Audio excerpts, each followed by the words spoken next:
moving on to our second speaker. Ruth Floresca is a wife, mom of four boys, writer, author of Embracing Disability, This Ability, and editor who worked in newspapers, print magazines, and corporate clients for 15 years before migrating to the US in 2017. She is very grateful for now having the choice to stay home with her disabled son, James, and spend more time with the family instead of meeting publishing deadlines.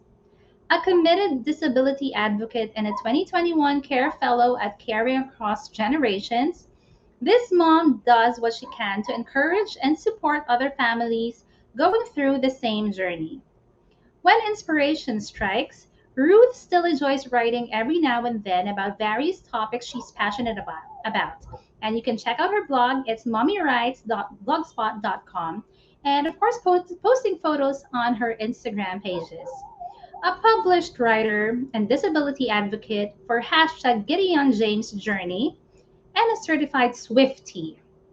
Join us as she walks us through caring for the caregivers, because all of us need to give and receive care. Streaming live from Los Angeles County, California, USA, ladies and gentlemen, Ruth Floresca.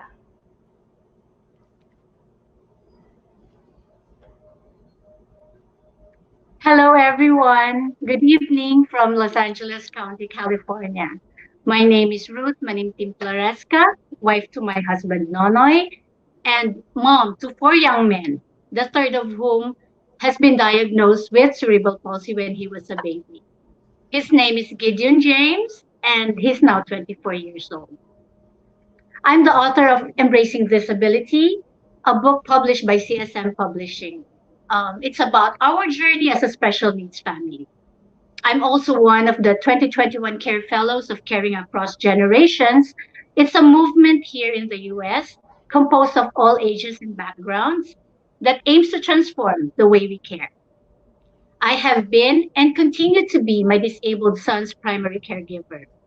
This is why my topic is close to my heart, and also because all of us will need to give and receive care, at least at one point or more in our lives. But before anything else, as much as I deeply respect and feel very grateful to our frontliners in the medical field, let me clarify that in this talk, I will be focusing more on how we can help care for the family caregivers, those who look after our sick, disabled, and elderly loved ones at home. Please allow me to share with you the many things I have learned and continue learning all these years about why all of us should advocate for the care community. Whoever you are watching right now, no matter what your care story is, this is for you. I hope you'll stay and listen. Why should we care for the caregivers? Very often, most conversations with regards to care revolve around the receiver of care. It's very seldom that we hear about or stop to listen to the stories of the people who care for them. To the family caregivers in the Philippines, I see you because I know what you are all going through. We spent the first 20 years of our son's life there. And like you, we have experienced various difficulties ranging from transportation challenges to lack of resources and services, as well as financial problems, among many, many other things. So when we say we care or feel compassion for the sick, the disabled, and the elderly, may we also think about how our actions towards them affect their caregivers. How do we do that? Let me share several doable action plans. Number one, modify your mindset. If you're someone who tends to say, so what? Or it doesn't concern me, wala akong pakialam, who cares? Whenever you see circumstances that don't affect you at the moment, may I remind you that something shouldn't happen to you to matter to you. So please be mindful of those who need compassion now, because someday you just might find yourself in their situation. You'll never know. Number two, be sincere when you say, how are you? Don't just say it, to be polite or to just make small talk.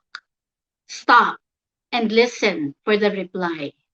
Let us practice checking in on each other in a meaningful way.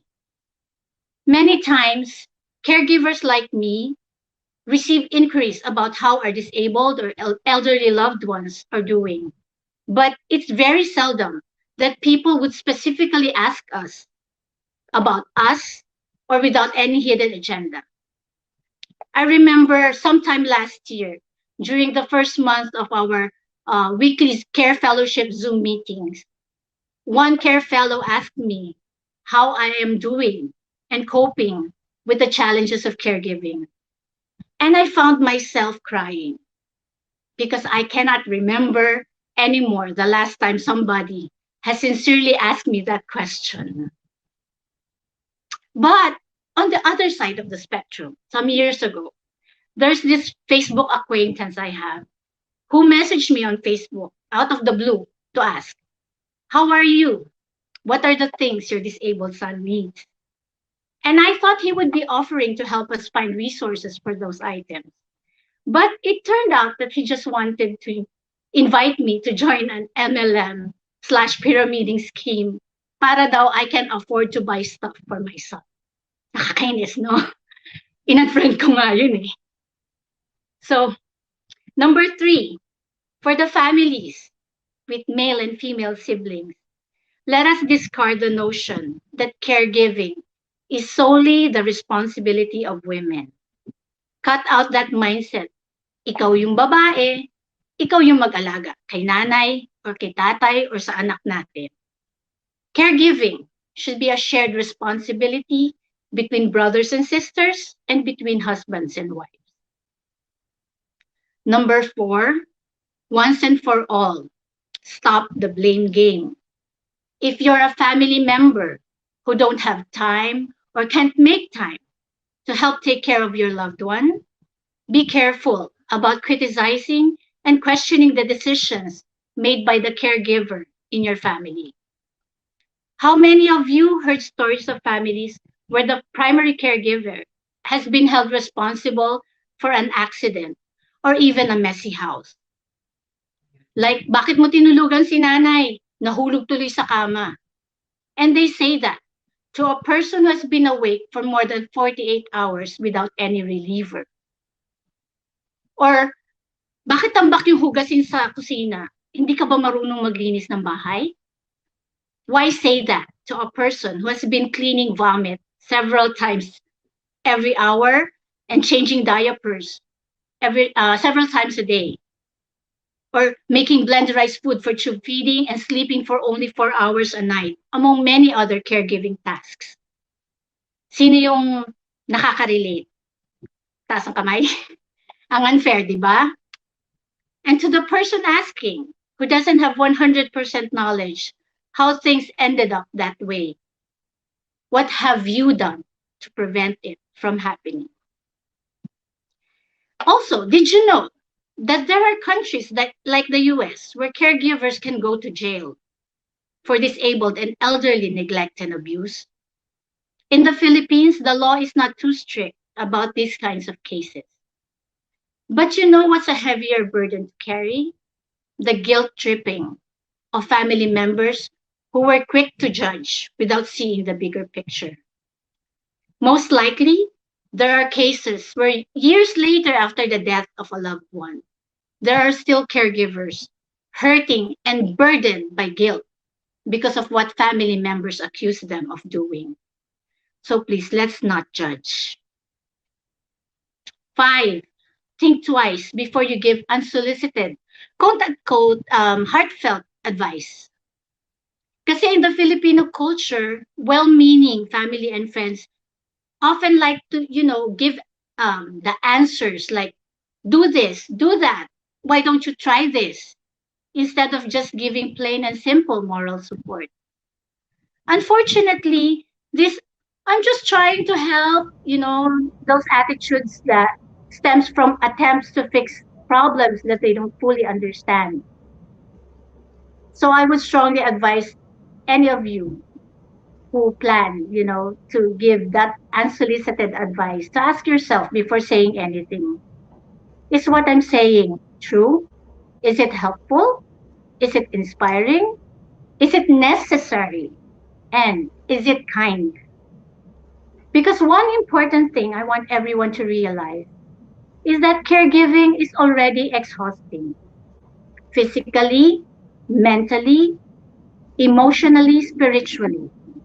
And we don't need hurtful words on top of all that. So, if you are someone who doesn't totally comprehend what we are truly going through, let me tell you straight up, you can be cruel even if you think you're being nice. I hope you remember that. Number six, for relatives and friends of caregivers, instead of the blame game, find ways you can help. For example, if they have a small business, which I'm sure greatly help with the medical expenses, patronize their products and services, help spread the word offline and online so that they get more customers. Malaking tulong na po yun. Also, pay attention and see what else they might need help with. How about inviting them to eat out or watch a movie and insist to make it your treat? Speaking from past experience, they will decline invitations but not tell you that they don't have the extra funds to treat themselves. If you are willing to make time, especially if you're somebody, with a medical background, if you're a doctor, a nurse, or a physical therapist, etc., consider offering respite care. What is respite? It is a short period of rest or relief. So how about offering to look after the care recipient, even for an hour or two, so the caregiver can take a nap or a long shower or even go to church? Recently, a post in a Facebook group for caregivers made a very big impact on me. Somebody wrote, respite is something caregivers should be able to look forward to, not have to beg for. So relate na relate ako dun. I think yung ibang caregivers dyan makaka-relate din. Number seven, to those of you who love posting stuff on social media, be discriminate about what you upload online. If you see someone with special needs, disabilities, or mental health issues having a meltdown in a public place, please do not take photos or videos to post online just so you can get some laughs and make yourself go viral. Reminder, it is not okay to make fun of anyone. Number eight, practice kindness and sensitivity. Please do not park in front of wheelchair accessible ramps and on handicapped parking spaces. Sa malls, do not rush to go first inside an elevator when you see people in wheelchairs waiting to board. Huwag nyo na silang unahan. You can take the stairs or escalators. Sila hindi. Be a good example and teach your children while they're young how important it is to have empathy in these kinds of situations. And you see, when you give way to the disabled and the elderly being assisted by their caregivers, you are also helping make what we do a little easier. And if you see something, say something. If you encounter a driver blocking an access ramp or taking a handicapped parking slot, try speaking out and remind them that someone may need that space more than they do. And in rare instances, you just might even save someone's life. Number nine, to the people working in places that cater to the disabled and the elderly, take responsibility to prevent untoward incidents that may have tragic consequences. Like if you're an airline personnel in charge of storing personal wheelchairs for boarding passengers, make sure not to damage the equipment. As a reference, please Google the story of Engracia Figueroa. She's a disability activist whose $30,000 customized power wheelchair was damaged by an airline last year. And as a result, She passed away from complications arising from being forced to use loaner chairs that are unfit for her body. Number 10, be vocal about your support and act upon it. If there are legislation proposals by lawmakers that would benefit the care community, help out by mentioning the cause on social media and make sure you use their official hashtags. Throughout history, we've seen proof that collective voices matter. And you, all of us actually, can help make a difference by being an advocate. If the government lacks services and benefits for the care community, then be the change maker. Offer what you have and what you can do. Be ready to share whatever you could, whether it be time, talent, or resources. So, hababa, sorry. Let's recap. What can we all do to help care for the caregivers? One, modify your mindset. Two, be sincere when you ask, how are you? Three, discard the notion that caregiving is only the women's job. Four, stop the blame game. Five, think twice before giving heartfelt, unsolicited advice. Six, find ways you can help. Seven, be discriminate about what you upload online. Eight, practice kindness and sensitivity. Nine, take responsibility to prevent untoward incidents that may have tragic consequences. And 10, be vocal about your support and act upon it.